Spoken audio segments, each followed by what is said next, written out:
Christina, but I am not your therapist. Welcome to the 4th episode of I Am Not Your Therapist. This is a podcast about me, an Afro-LatinX artist exploring my self-awareness with relationships, boundaries, and cultural identity. I will share my life, my truth, and my purpose. This episode is titled Dreaming Bigger. In this episode, I would discuss how I realized that I stopped dreaming God dreams. Noticing that I slipped into a complacent lifestyle, suddenly God gave me a reawakening while I was on my self-care trip in Miami. So, get ready for a raw and uncut episode that will be relentlessly authentic. An important note before we begin, I want to clarify that the aspects of my opinions and stories that I will be talking about on this podcast are my own and are not affiliated in any way to any partnerships or any present collaborations. I will also honor confidentiality and not reveal true identities of any person or place that I share about without permission. And lastly, a quick disclaimer. Please take care of your ears. I have a lot of energy and I'm hard of hearing, so I can't tell when I'm being too loud. So adjust your volume accordingly. Let's begin.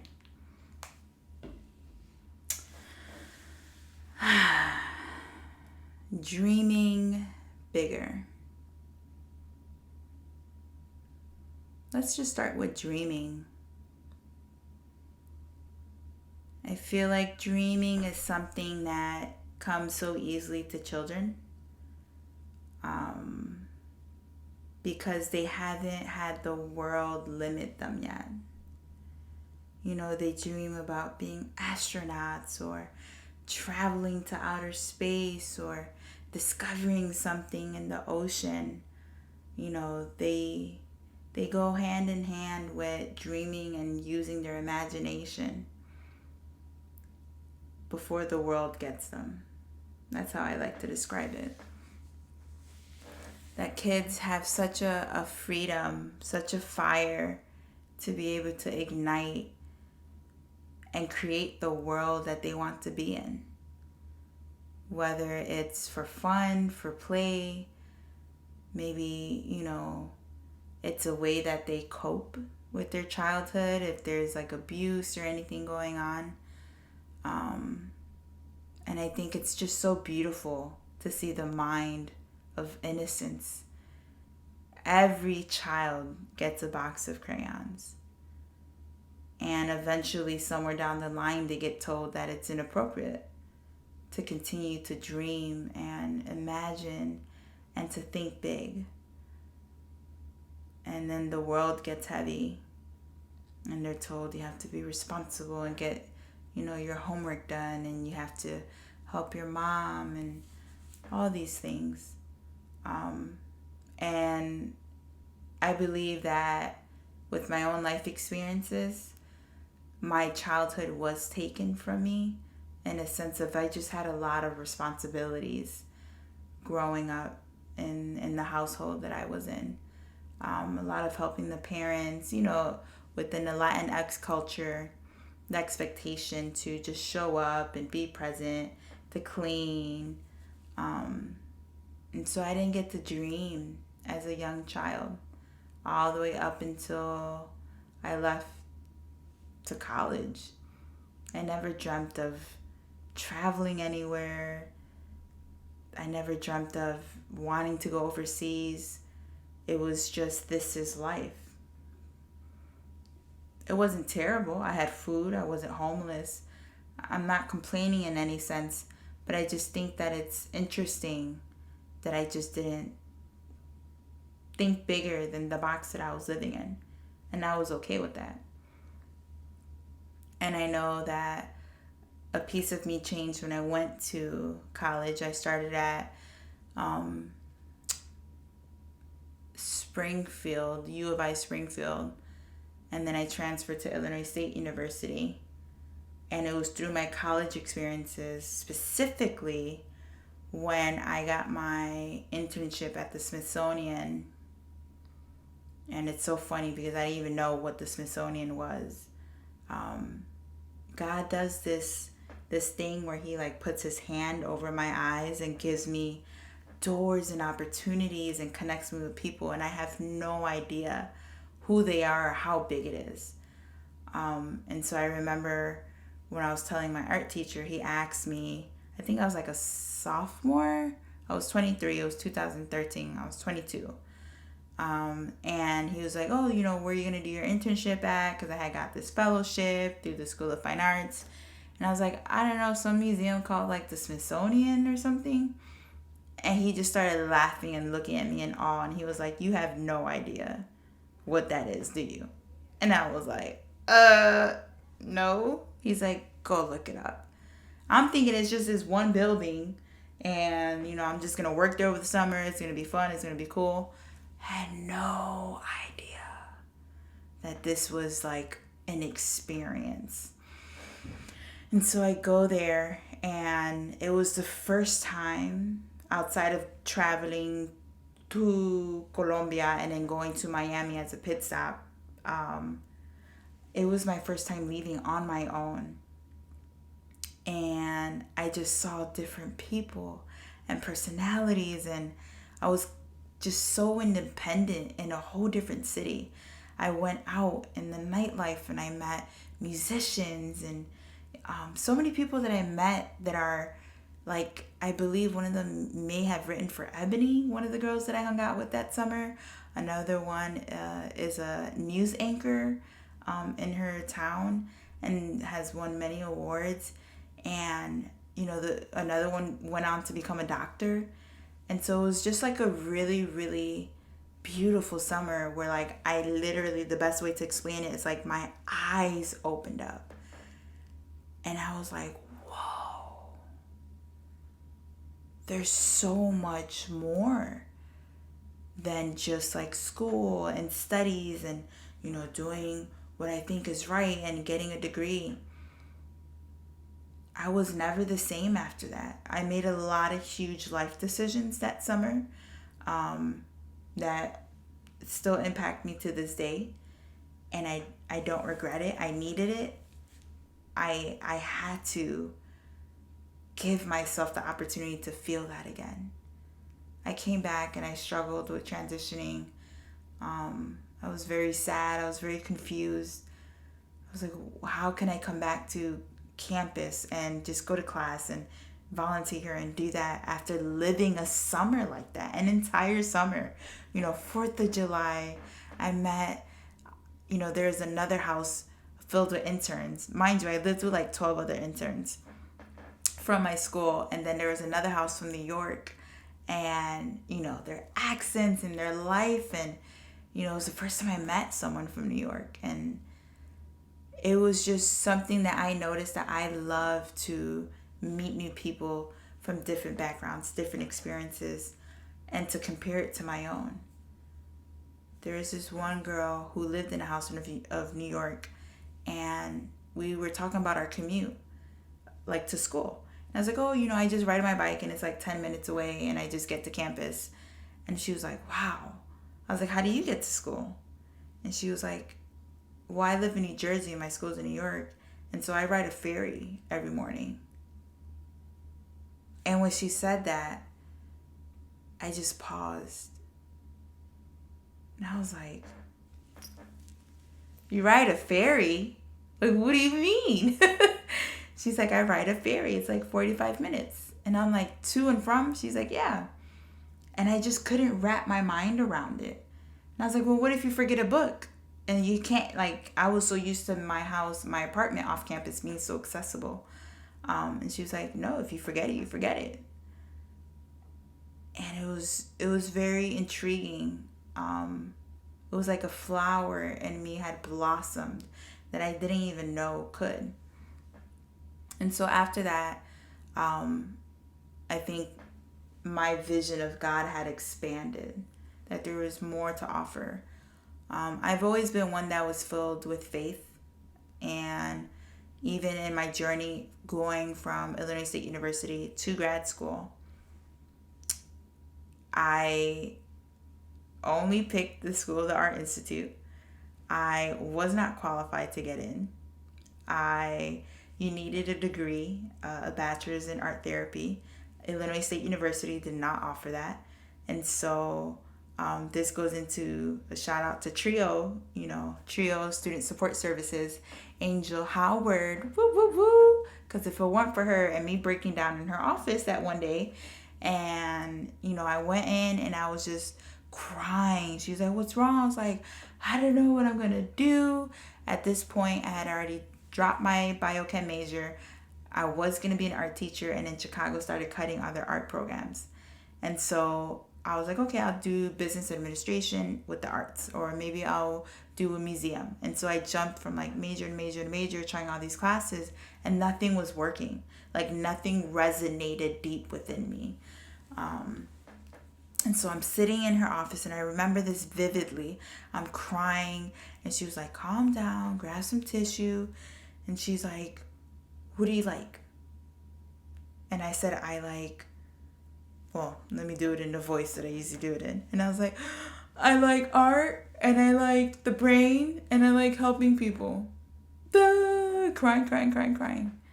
And then I remember she turned in her chair, opened up Google, and typed in art and psychology.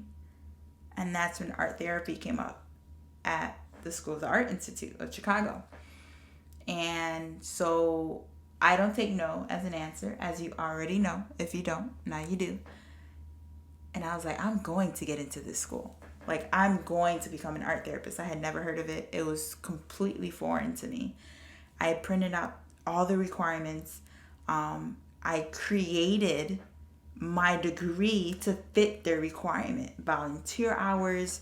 I became a major in studio arts with the sequence in painting, a double minor in psychology and art history. And I did, a lot of leadership activities on campus to meet that additional requirement. I took pictures the best I knew how. I had a wonderful teacher who helped me create a portfolio. And I was just telling all my teachers senior year, fall semester. I was just going around speaking it in faith. Like, I knew that because God had brought this before me, that he was going to help me get in. And a lot of my teachers were like, you should have a second school, you should have a third backup school. I had one teacher tell me, you should take 2 years off and just develop as an artist before you even apply. And I looked at him and I chuckled and I said, I'm going to get in on the first try.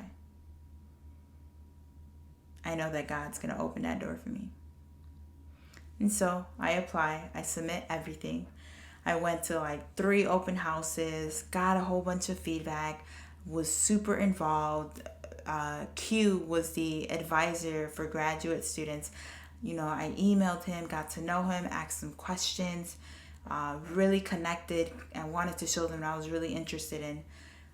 I got selected for an interview, which was already a huge accomplishment out of, the several people that had applied.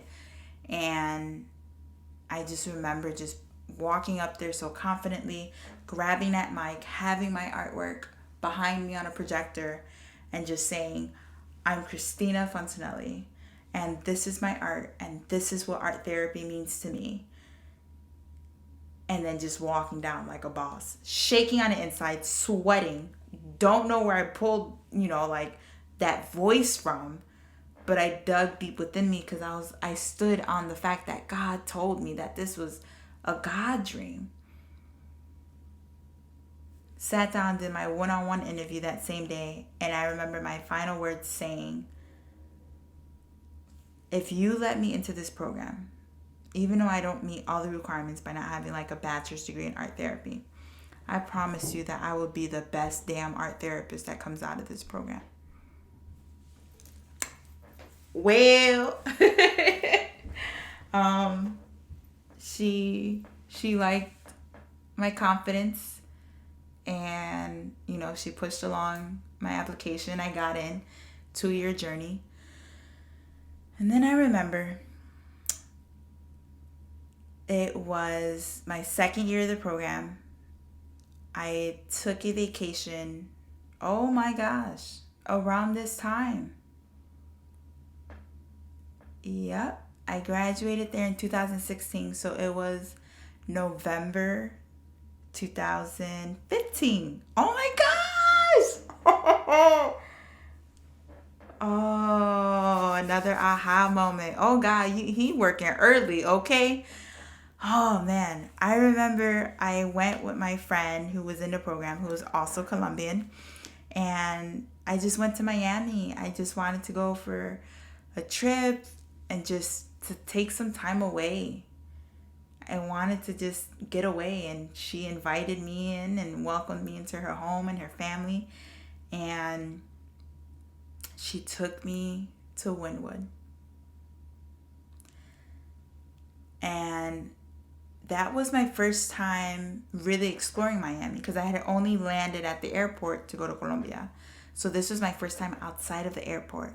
And like as soon as I landed, the palm trees, the atmosphere, the people, Latin music was playing. And like everyone spoke Spanish. Everyone assumed I spoke Spanish. And it wasn't like, oh, where are you from? It was like, oye nena, necesita ayuda. Like getting into an Uber and stuff. And it was like, I just felt so validated in my identity. And I'm getting so giddy talking about it. It's like a love story. It is a love story. And she took me, and this is actually where this is from. For those of you listening, I'm holding up like a plaque that says Wynwood Walls, and it has like graffiti and art on it. This was very expensive, but I couldn't leave. This I got last year when I went to visit. I just went and I looked around, and it was like an art explosion. There was art on the walls and the floors, and the people were international, and they had all these different accents, and it was just so peaceful. It was surreal. I didn't feel like a minority. I didn't feel like I had to explain myself. I didn't feel like I didn't fit in. I felt like all of us there didn't fit in perfectly together. We were all different, all backgrounds, all looks, all shapes, all sizes, all heights, skin tones, hair. Everything was different, but we were all different together. And so she took me there, and I just fell in love. And I literally like remember my air being taken out of my lungs, like, wow. Just to look around, my eyes were so ignited. And I had never felt that about like a physical location. The closest thing I felt was Washington, D.C., of just like, oh, wow. And I came back, I finished that semester. I went back again, I want to say maybe like February, to visit a cousin. I'm not sure about the timeline, but to visit a cousin, and we drove there, and I took her to walk around to the same area, and she saw it in my eyes, and I told her I would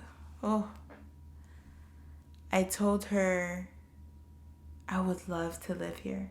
Like, imagine waking up here and the sun and the breeze and the temperature, and just seeing the people and people talking to each other, and me not having to look over my shoulders every 2 seconds from my car to the house, and people not being rude and disrespectful and angry and aggressive and, just isolated. And I know there's places everywhere, but Chicago's a rough city.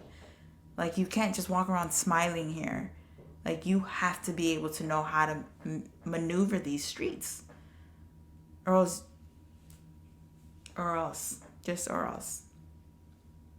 We're not called Chirac for jokes and laughs. This is serious. We have a problem in Chicago with violence and aggression. And so I'm there, and I'm walking around, and she sees me just lighting up. And she's like, you should move down here. And I look at her, it's one thing to go to DC. It's one thing to go away to college. But to move to a different state, I was like, yeah, one day. Whenever God's will is. And we had probably spent the rest of that trip really processing that.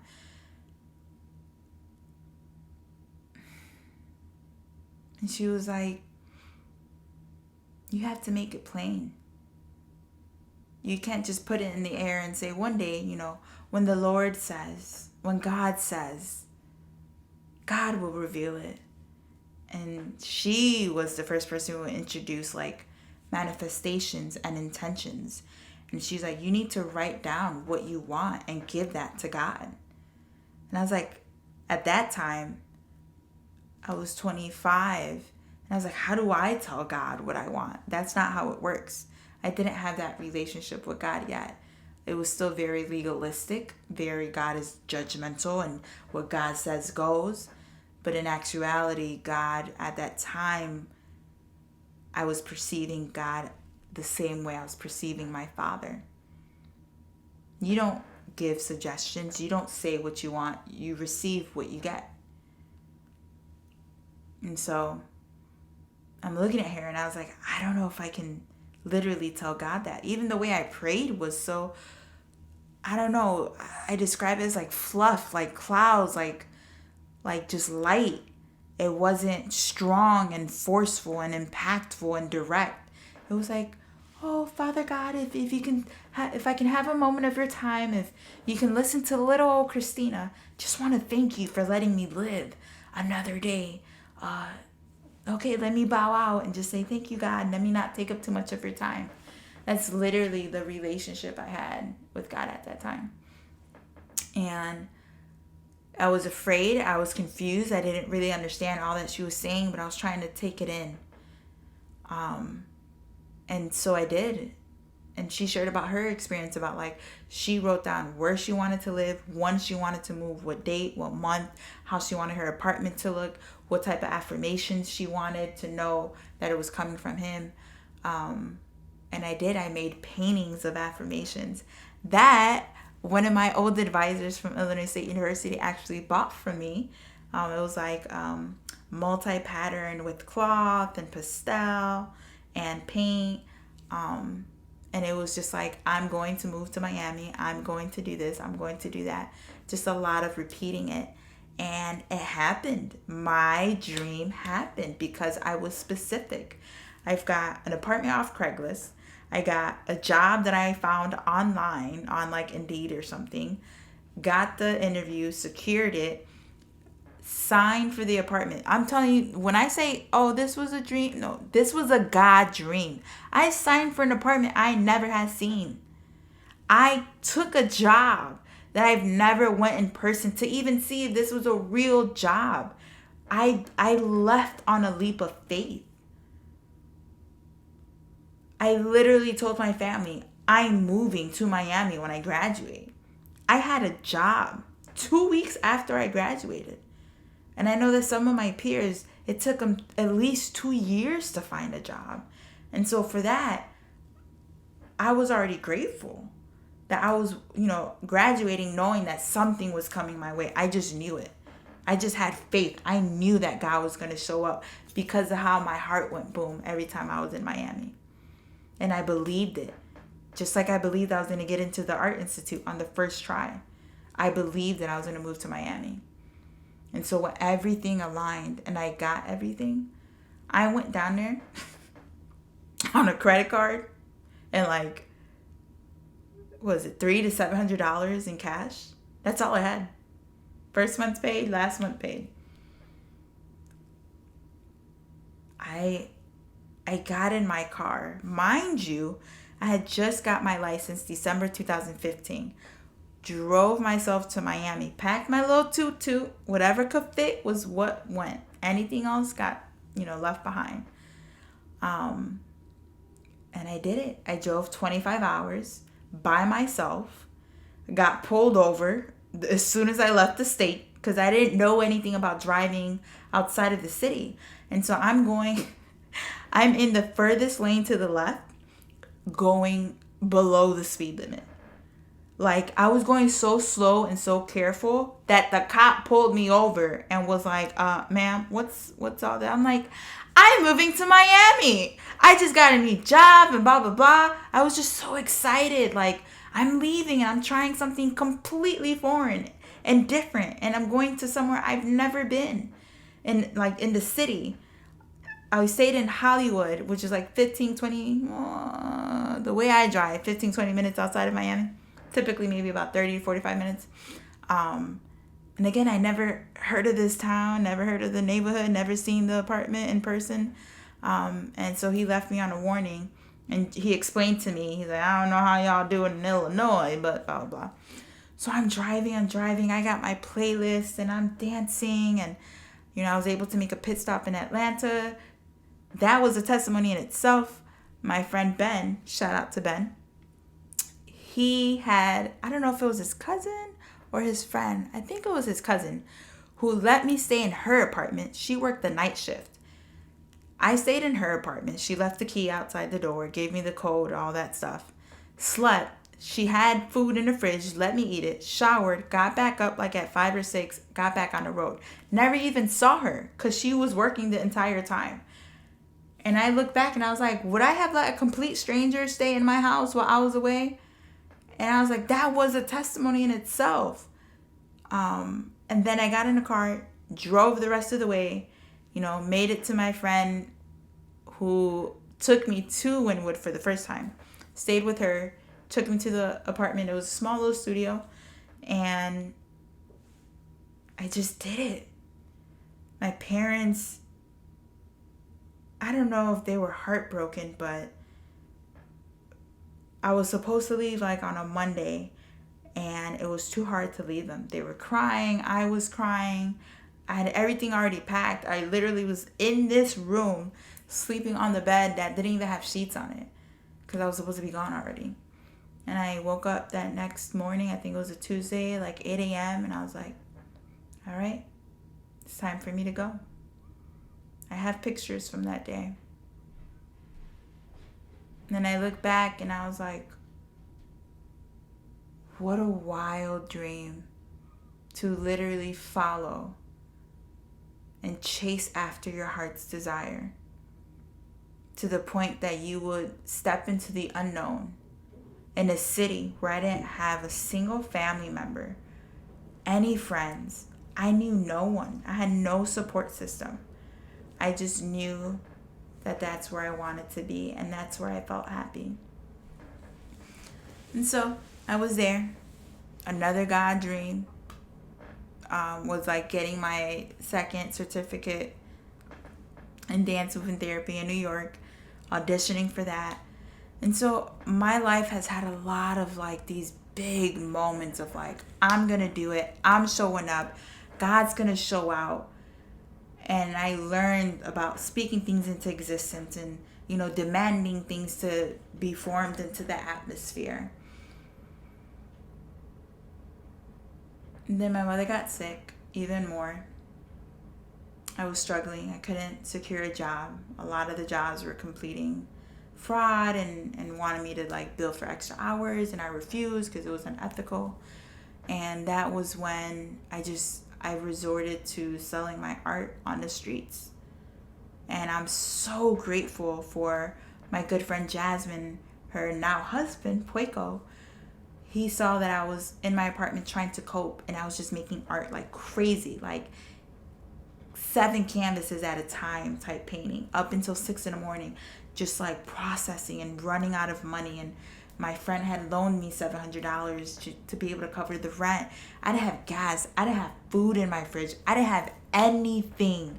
But I knew that when I stepped outside every single morning and that the sun greeted me, I was so happy. I was at my lowest in my life. I had nothing in my fridge. But I was so happy. I felt so at home.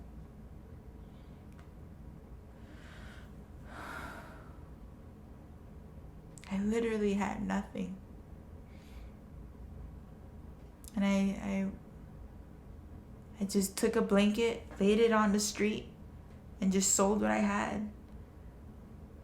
And it was the first day I remember, I was like, I got everything on the floor and I, spread it out really nice. And I was like, how do I do this? Like, how do I sell my art? Mind you, I didn't even have a permit. You needed like an official permit, whatever, but I would just like hide from the cops. So I'm on a corner of this, beautiful art district. And I was like, art for sale. Come see beautiful art for sale. And people were looking, and I'd wear my brightest colors to attract customers. And I started selling one by one by one. And every artwork was a piece of my soul. If you follow me on my Instagram, my personal account, Recoloring Christina, and you scroll back, you'll see people holding my art. Pieces of my heart, pieces of my soul. I would write poetry. I would put dreams.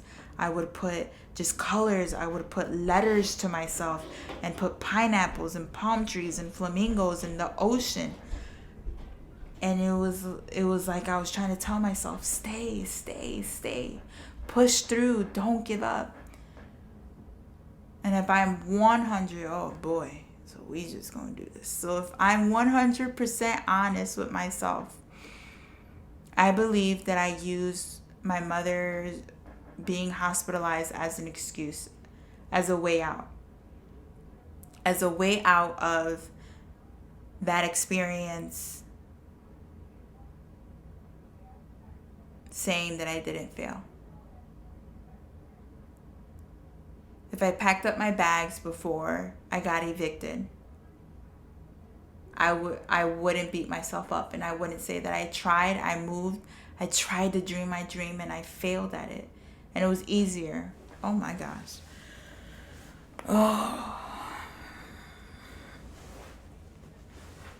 I have never said this to myself out loud. Give me a moment.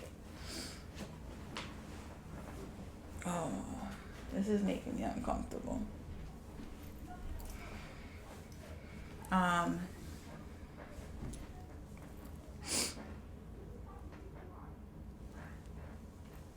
I use my mom's falling back into the hospital and my father, struggling with his memory loss as an excuse to leave Miami so that I wouldn't hate myself. So that I wouldn't be angry with myself and say, how could you have failed? Not even with God, because I didn't see, God opened the doors. He provided the way. He gave me the apartment, the opportunity. I went through homelessness there. One of my apartments I couldn't live in. And so I was living with Jasmine and her family, which is where this book was birthed, because I'm holding my meditation journal, Aligning Your Inner Self. This book was birthed out of my depression. I couldn't live in the apartment. I was living with a girl that I had just met at church who opened up her home so willingly and let me sleep in her bed, eat with her family. I was there for maybe like a month and a half or two, just trying to figure out, like, I didn't have any family. Spent Thanksgiving with her. I was just trying to figure out my way. And I remember praying to God. I was like, God, I'm falling into the hole of depression. I felt that I failed myself. And I asked him, I was like, give me something to create. Give me something to pour out into. Something that for anyone else who ever experiences, low self-esteem, depression, anxiety, all these, issues and struggles, that they would have something to help them through it.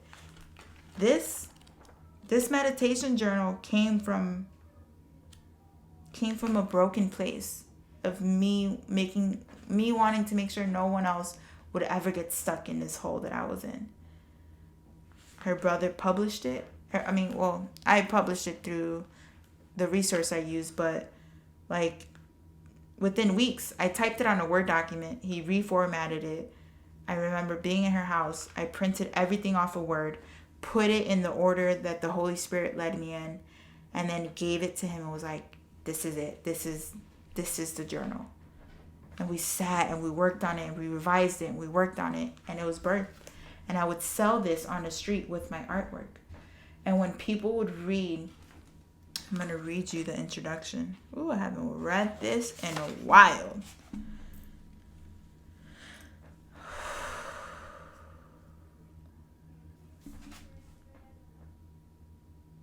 I haven't begun yet, but I just want you, the viewers, to know that I needed this podcast so much more than you ever know.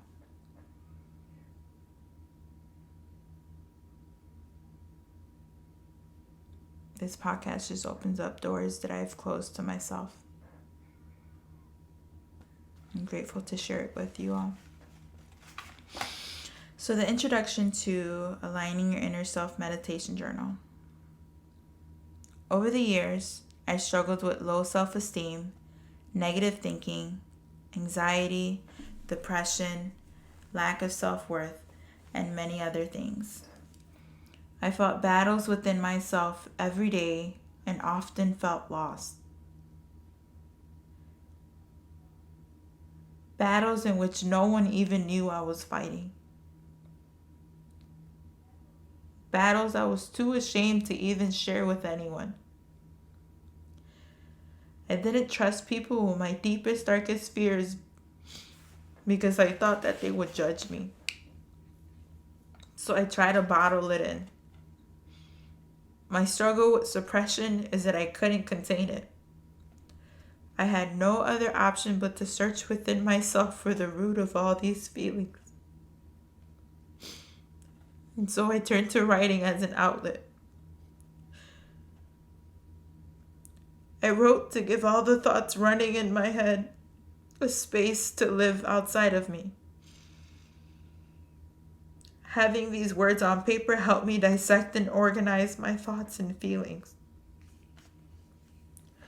The more I wrote, the more awareness I gained of myself. And I realized that I was struggling with my identity. My body, soul, and spirit were out of alignment. My mission is to share with you the tools and techniques to help you align your inner self.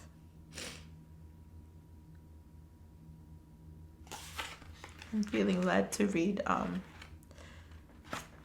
the letter that I put in the end for people who accomplished, for people who finished it. Congratulations. You made it to the end of your meditation journey. You were able to dedicate time and energy to learning more about yourself. Your entries show that you are committed to gaining self-awareness and practicing self-compassion. This meditation journal was created to tailor to your mental, emotional, and physical needs.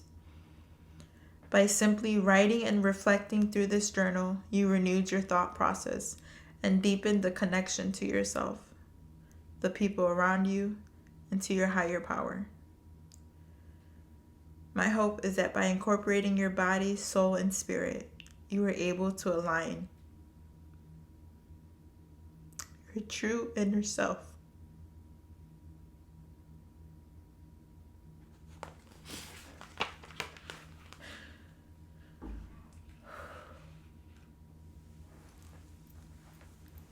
Wow, I'm being really, really, really just open.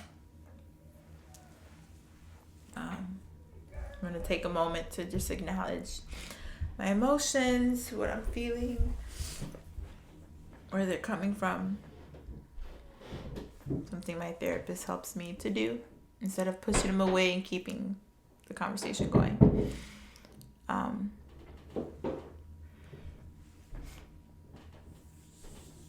I recognize that, like, yeah, there I go, trying to not Try to not name my emotion. I am feeling sad because I feel like I create all these tools and all these skills and like this journal and these workshops to help other people align their true inner self and to be authentic with themselves and to love themselves. And I feel like I'm not doing that for me. Like right now in this season.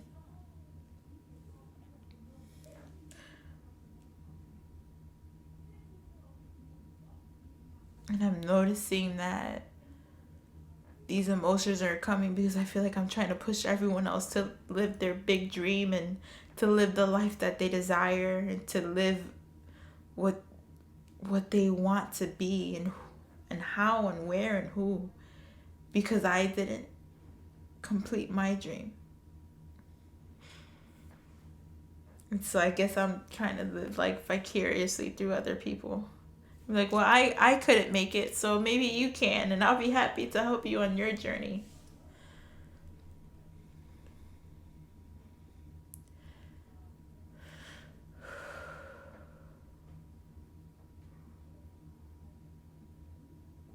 I live in Chicago. I'm born and raised in Chicago.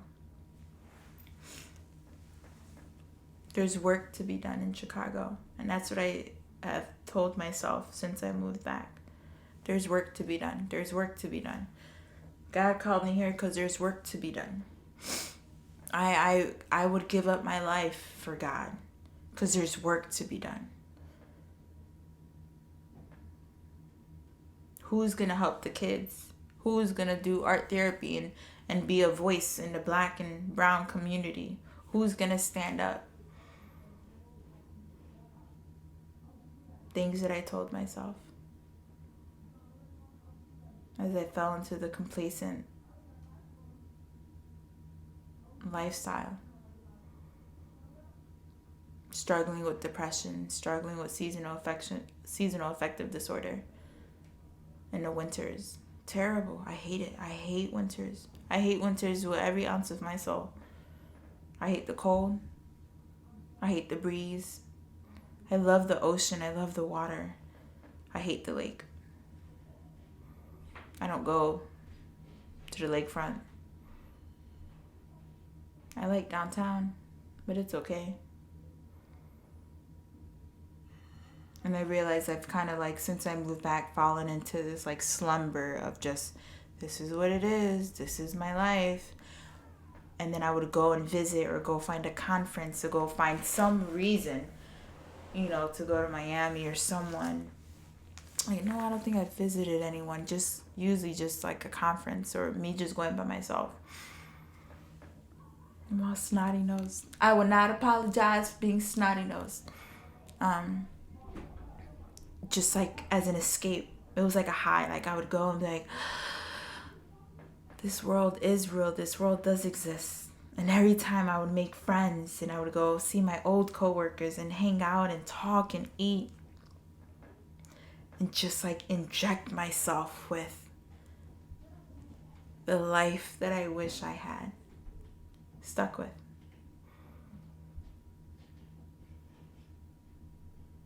I used to go a couple times a year. It was kind of like the deal I made with God. If you let me go, every so often, I'll stay in Chicago and take care of my parents. I'll be a good daughter. And then my dad kicked me out. And I was like, what am I doing here? He kicked me out after I moved back. And I was so heartbroken. We got into a physical altercation, like I said in my last podcast. And I realized that another layer of what hurt me, not just the fact that he physically put his hands on me, but it was like, I left Miami for you. And you repay me by kicking me out.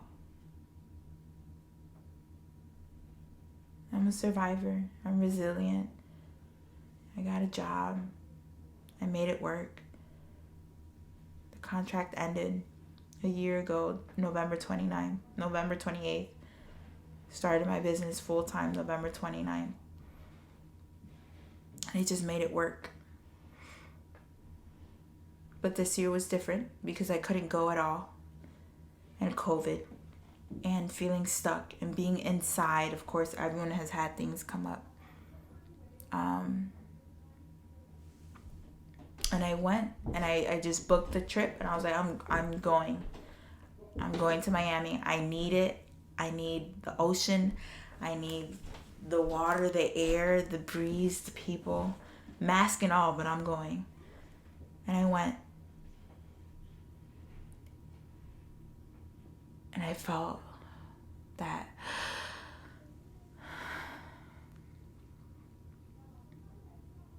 completely by myself. Spent most of the time in the Airbnb because it was pouring raining. But I did get a few days one day at the beach and a few days outside walking around. Just sat at a cafe.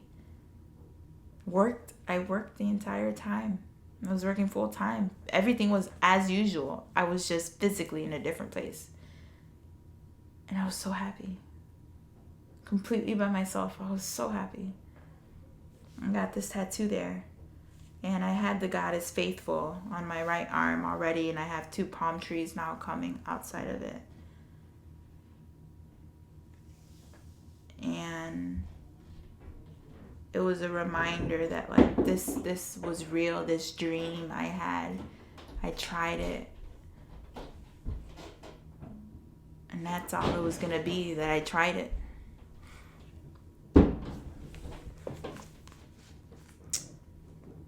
Someone gave me this book a couple years ago, October 1st, 2018. And it's called Dreaming with God. The Secrets to Redesigning Your World Through God's Creative Flow. I tried twice to move back to Miami since 2018.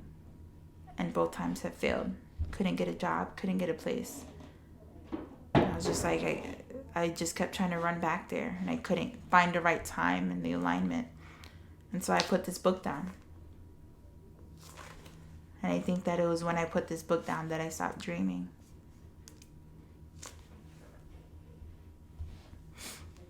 I haven't dreamt in 2 years with God. Nothing big. I want to go to Egypt. I want to go overseas. I want to experience this. I want to go there. I just stopped dreaming. And maybe a piece of me felt like God let me down. Because those 2 times I tried to go back, it didn't work. And so I did. I just became complacent.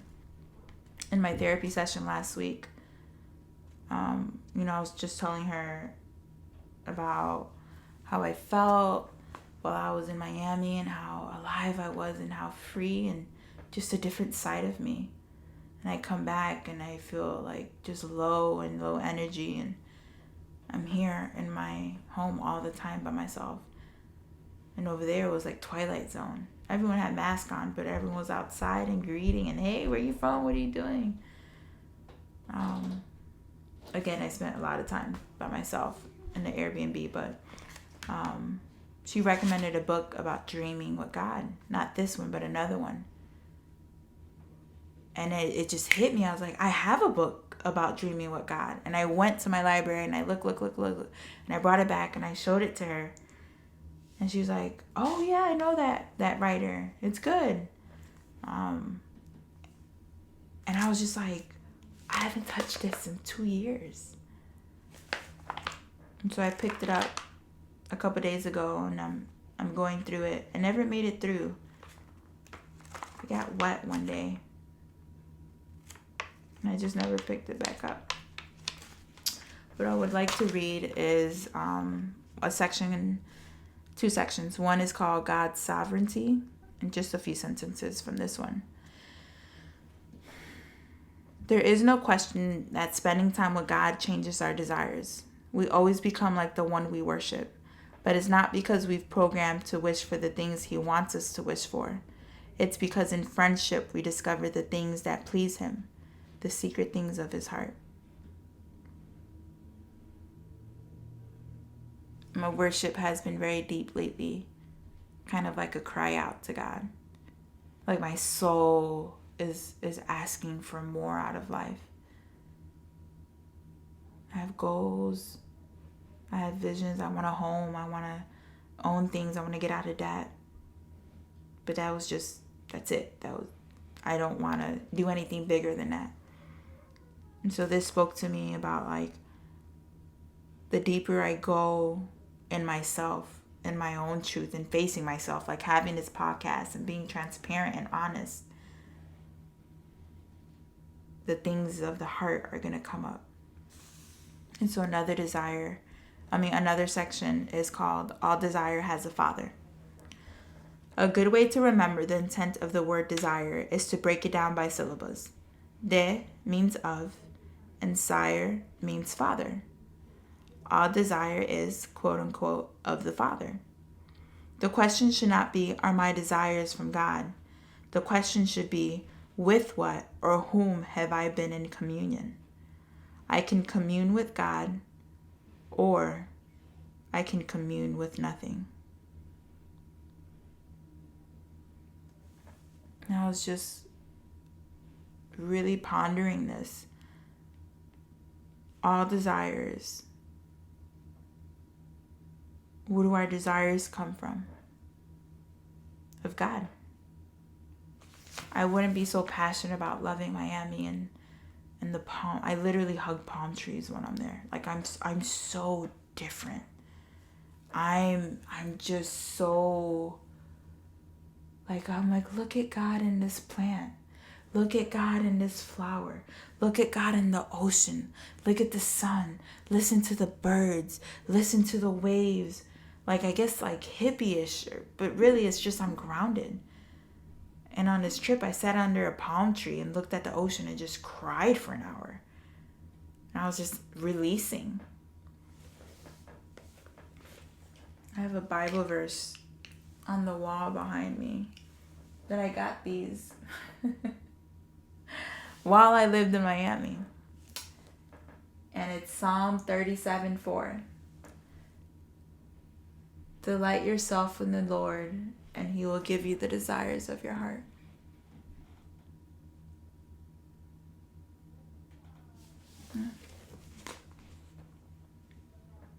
So,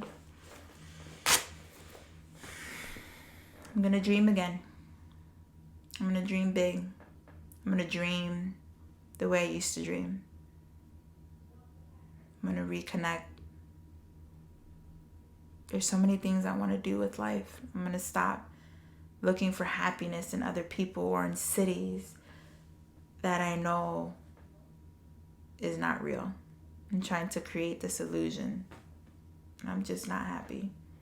I'm grateful for all that I have. Running water, roof over my head, clean clothes. But it's not my heart's desire. I hope that by listening to this, that you would sit with yourself and think about what are some dreams that you haven't dreamt in a while? What are some dreams that you won't even dare to speak?